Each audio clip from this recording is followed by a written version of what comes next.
YouTube. My name is Andrew, and today I'm going to give you a brief tutorial on how to make the riff from Summit with Ellie Goulding and Skrillex. But first, let me introduce you to a couple of my friends. This is the Sub 37.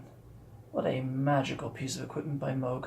Just want to give them a shout out because honestly, even though it may look like a very basic synthesizer, it packs a punch. It has a very powerful amp, very rich analog sound. And also to FL Studio, because honestly, it's one of the most misunderstood digital audio workstations out there. Not only can you score film like I do with it, but you can also make any type of music, and with more versatility and with ease of use, much more ease of use than Ableton Live, Pro Tools, more versatility than Ableton Live and Pro Tools, and just a wide veracity and variety of options.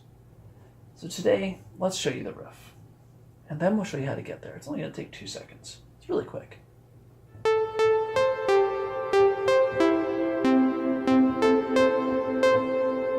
Play it nice and slow. Now, the tails come from Fruity Loops Reverb 2, which is probably one of the best reverbs. If you've ever heard of the Strymon Big Sky, it's probably one of the best reverb engines that you can get, DSPs that you can get for a guitar. Well, Reverb 2 by FL Studio is probably just as good, and yet it's software. Now, don't get me wrong, I love the Big Sky by Strymon, but it's just not as versatile as Reverb 2. And Reverb 2 has an update coming in the new FL Studio 20, which is going to blow your mind.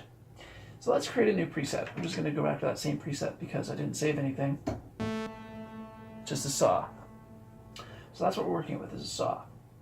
I'm going to walk you through the envelope generators, because those are basically your biggest and best friend. When making music, your envelope generators give you a lot of versatility.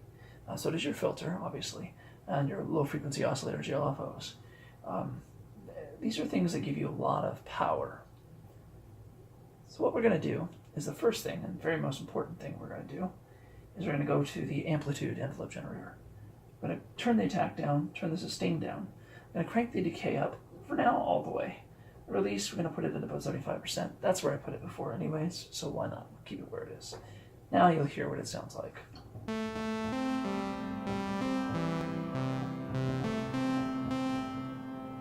So not bad so far. All right, the next thing we're going to do is we're going to work with the effect group. So I'm going to go forward on the effect group to +5. The effect group is fully on, meaning the filter is now being modulated by envelope generator 2. Envelope generator 2. I call it effect group, but it is actually the envelope generator, so just keep that in mind. Whenever I'm saying effect group, it's actually the envelope generator for the filter. Okay?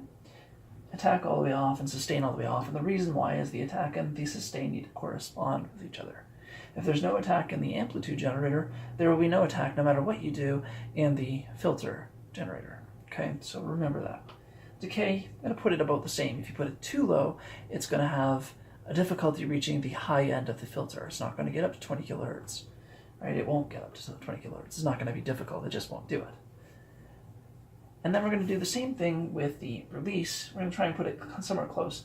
Now, we're not saying that you can't turn down the decay. This is what will happen if you do. So first thing, turn the filter all the way down. If you don't have the filter all the way down, you're not going to get anything. So that's with the decay only at half. Now remember, the decay on this one's all the way up. It's basically just a plucking sound, just a click, click, click. Let's turn it up. Now it's at 3/4. Another big thing with the Sub 37, and you'll find this with most other instruments that are analog based as well, is retrigger. You need to be able to retrigger. If you can't retrigger, or in this case we call it multi-trigger, which is the multi-trigger on both, what will end up happening is when you try to press the second note, you'll notice that the second note has a different sound. Now you don't always want that, but in this case we want the beginning of each note to sound the same, right? If you don't do that, then what ends up happening is, for example, if I do multi-trigger here, right, you're hearing the tail end of it. It's a little bit more than if I don't have that on at all.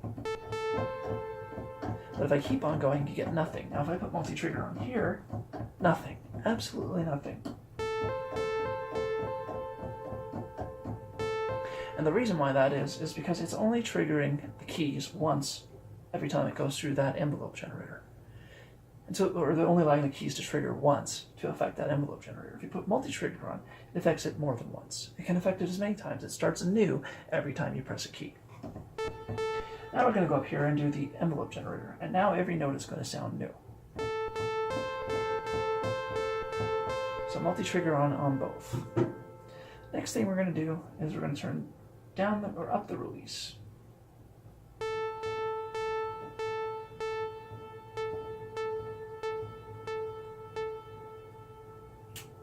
Now I have that at 1 second on both the release and on the decay.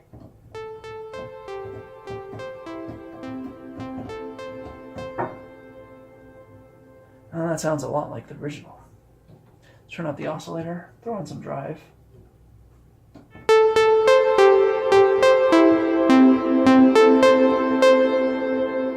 It's pretty good. I'm going to turn on a bit of an LFO, just a slight offset on the pitch. And I turn the speed down to, what is that, 0.7? I'm a bit blind.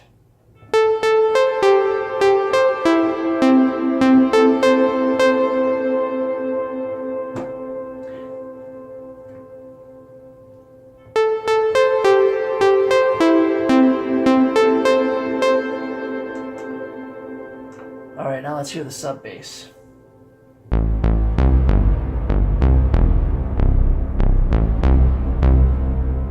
Gotta love the sub. One of the things that the sub is good for is that bass.